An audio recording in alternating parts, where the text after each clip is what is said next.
Hello and नमस्ते साथीहरु, तपाईलाई new tech support Nepali technical च्यानलमा स्वागत छ र तपाईले स्क्रिनमा अलरेडी प्रिभ्यू भिडियो हेरिसक्नु भएको छ। यानी कि हामीले स्क्रिनमा देखाए जस्तै स्ट्याटस भिडियो आफ्नो फोटोहरु युज गरेर कसरी बनाउने भन्ने कुरा तपाईलाई म यस भिडियोमा स्टेप बाइ स्टेप सिकाउन गइरहेको छु। कृपया तपाईले भिडियोलाई स्किप नगरिकन अन्तिमसम्म हेर्नु होला। यस टाइपको भिडियो एडिट गर्नलाई युज गर्ने एप भनेको हामीले VN भिडियो एडिटर भन्ने एप रहेको छ। तपाईले सबभन्दा पहिले यो एप चाहिँ मेरो टेलिग्राम च्यानलबाट इन्स्टल गर्न सक्नुहुनेछ।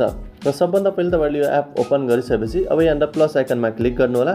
प्लस आइकनमा क्लिक गरिसकेपछि यहाँ न्यू प्रोजेक्टमा क्लिक गर्नु होला। न्यू प्रोजेक्टमा क्लिक गरिसकेपछि यहाँ फोटोजमा जानु होला।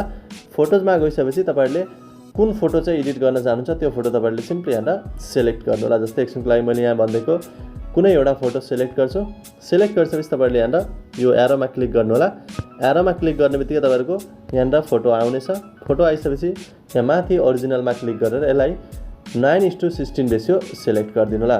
यति गरिसकेपछि अब नेक्स्ट स्टेप भनेको तपाईले यसलाई जुम गर्न सक्नुहुन्छ। ओके, यति गरिसकेपछि तपाईले यसको ड्युरेसन बढाउनु होला। अब तपाईलाई कति ड्युरेसनको चाहिन्छ मैले एकछिनको लागि यसलाई 15 सेकेन्ड जति बनाइदिन्छु। यति बनाइसकेपछि तपाईले यो लास्टमा रहेको वाटरमार्क रहेको छ यसलाई क्लिक गरेर डिलिट गरिदिनु होला। तपाईको साउन्डको ड्युरेसन अनुसार तपाईले यो ड्युरेसन बढाउन सक्नुहुन्छ। मैले चाहिँ 15 सेकेन्ड जति मात्रै बनाइरहेको छु। यसपछि नेक्स्ट भनेको तपाईले स्टार्टिङ पोजिसनमा आउनु होला र तपाईले यो फोटोलाई सिलेक्ट गर्नु होला। फिल्टरमा क्लिक गर्नु होला र यहाँ एडजस्टमा क्लिक गर्नु होला। एडजस्टमा तपाईले क्लिक गरिसकेपछि यहाँ स्याचुरेसनमा जानु होला र यसलाई तपाईले 0 बनाइदिनु होला। यानी कि -100 बनाउनु होला। यताबाट लगेर -100 बनाउनु होला। त्यसपछि यसलाई तपाईले ओके गर्नु होला। ओके गरिसकेपछि फेरि स्टार्टिङ पोजिसनमा आउनु होला। यो फर्स्ट सेकेन्ड थर्ड अप्सनलाई क्लिक गर्नु होला। भिडियो फोटोमा जानु होला र तपाईहरु यहाँ भिडियोजमा गएर तपाईलाई मैले यो भिडियो चाहिँ प्रोभाइड गर्नेछु। डाउनलोड लिंक भिडियोको तल डिस्क्रिप्सनमा रहेको छ। यो भिडियो तपाईले सिलेक्ट गर्नु होला। सिलेक्ट गरिसकेपछि तपाईले यहाँनेरि एउटा अप्सन रहेको छ फिल गर्नुपर्ने हुन्छ। यसलाई स्क्रिनमा फिलमा क्लिक गर्नु होला। त्यसपछि तपाईहरु यहाँ क्रोमा भन्ने अप्सनमा आउनु होला र तपाईहरुले यहाँनेर स्क्रिनमा लगाएर ब्लूमा लानु होला। ब्लूमा लगिसकेपछि तपाईहरुको ब्लू पार्ट रिमुभ हुन्छ र तपाईहरुले इन्टेन्सिटीलाई 100 बनाएर यसलाई ओके गर्नु होला। ओके गरिसकेपछि हेर्न सक्नुहुन्छ हाम्रो स्क्रिनमा भिडियो र फोटो बराबर रहेको छ। छैन भने तपाईहरुले यसलाई बराबर बनाउनु पर्ने हुन्छ। यति भइसकेपछि तपाईहरुले यसलाई अब यो माथि एरोमा क्लिक गरेर यहाँ तपाईहरुले एक्सपोर्ट गर्नुपर्ने हुन्छ। सुरुमा तपाईहरुले यसलाई एक्सपोर्ट गर्नुपर्ने हुन्छ। एक्सपोर्ट गरिसकेपछि यसपछि नेक्स्ट भनेको हामीले यो भिडियो युज गरेर अर्को स्टेप हामीले गर्ने। ओके, फाइनली हेर्न सक्नुहुन्छ मेरो भिडियो एक्सपोर्ट भइसकेको छ। भिडियो एक्सपोर्ट भइसकेपछि तपाईहरु सिम्पली यहाँ ब्याक जान सक्नुहुन्छ। ब्याक गइसकेपछि फेरि तपाईहरु स्टार्टिङबाटै आउनुपर्ने हुन्छ। फेरि न्यू प्रोजेक्टमा क्लिक गर्नु होला र फोटोजमा गएर तपाईहरुले भर्खर कुन फोटो सिलेक्ट गर्नुभयो त्यही फोटो सिलेक्ट गर्नु होला। एरोमा क्लिक गर्नु होला र यहाँ ओरिजिनललाई क्लिक गरेर यसलाई फेरि तपाईहरुले 9:16 सिलेक्ट गरिदिनु होला। सिलेक्ट गरिसकेपछि अघि तपाईहरुले जति ड्युरेसन राख्नुभएको थियो त्यो भिडियोमा सेम त्यही ड्युरेसन तपाईहरुले यो फोटोलाई पनि बनाउनु होला। ओके, मैले चाहिँ यहाँ 15 राखेको थिएँ भने मैले यहाँ फेरि पनि 15 राखिदिन्छु।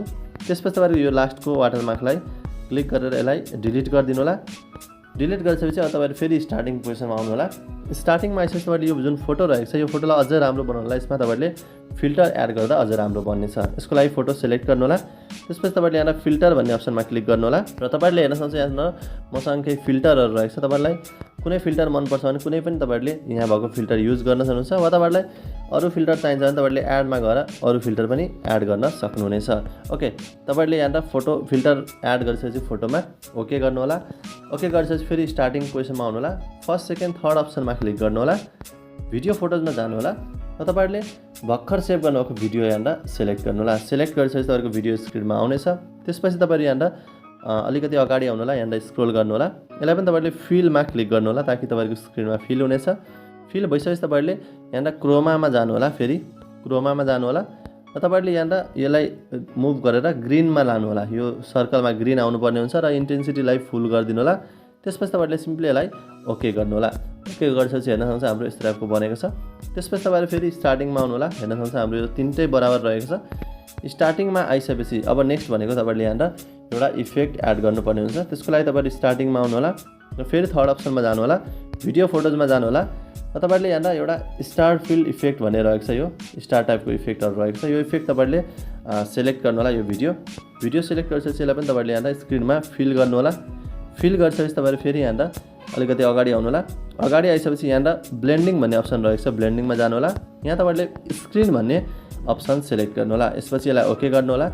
ओके गरिसकेपछि हेर्न सक्नुहुन्छ हाम्रो भिडियोभरि चाहिँ स्टार्ट इफेक्ट आइसकेको छ। यसपछि स्टार्टिङमा आउनु होला। स्टार्टिङमा आइसकेपछि अब हामी यसमा साउन्ड एड गर्नुपर्ने हुन्छ। तपाईलाई कुनै साउन्ड मनपर्छ भने त्यो साउन्ड तपाईँले यहाँनिर एड गर्न सक्नुहुन्छ। मैले स्क्रिनमा जुन साउन्ड राखेको छु त्यही साउन्ड म तपाईँलाई यहाँनिर फेरि पनि एड गरेर सिकाउनु गइरहेको छु। त्यसको लागि तपाईँले यो साउन्डमा क्लिक गर्नु होला, म्युजिकमा जानु होला र तपाईँहरूसँग भएको कुनै पनि यहाँनिर म्युजिक सेलेक्ट गर्न सक्नुहुनेछ। मैले यो म्युजिक चाहिँ सेलेक्ट गर्न गइरहेको छु। सेलेक्ट गरिसकेपछि हेर्न सक्नुहुन्छ हाम्रो साउन्ड र भिडियो बराबर रहेको छ र भिडियो कस्तो बनेको छ तपाईँले यहाँनिर लाइभ यहाँनिर भिडियो हेर्न सक्नुहुनेछ। एकदम नै राम्रो इफेक्ट सिम्पल तरिकाको भिडियो चाहिँ हाम्रो रेडी भइसकेको छ। हेर्न सक्नुहुन्छ यहाँनिर यस्तो टाइपको इफेक्ट। भिडियो तपाईँलाई मन परेमा भिडियोमा धेरैभन्दा धेरै लाइक गरेर च्यानललाई सब्स्क्राइब गर्न नबिर्सिनु होला र आउने दिनमा यस्तै ट्रेन्डिङ भिडियोको लागि अवश्य पनि तपाईँले छेउमा रहेको बेल आइकन दबाएर नोटिफिकेसनलाई अलमा राख्न नबिर्सिनु होला र भिडियोलाई फोनमा सेभ गर्नलाई फेरि यहाँ माथि एरोमा क्लिक गर्नु होला र ओके गर्नु होला र आउने दिनमा यस्तै ट्रेन्डिङ भिडियोको साथ अवश्य पनि उपस्थित हुनेछु। अहिलेलाई बाइ बाइ।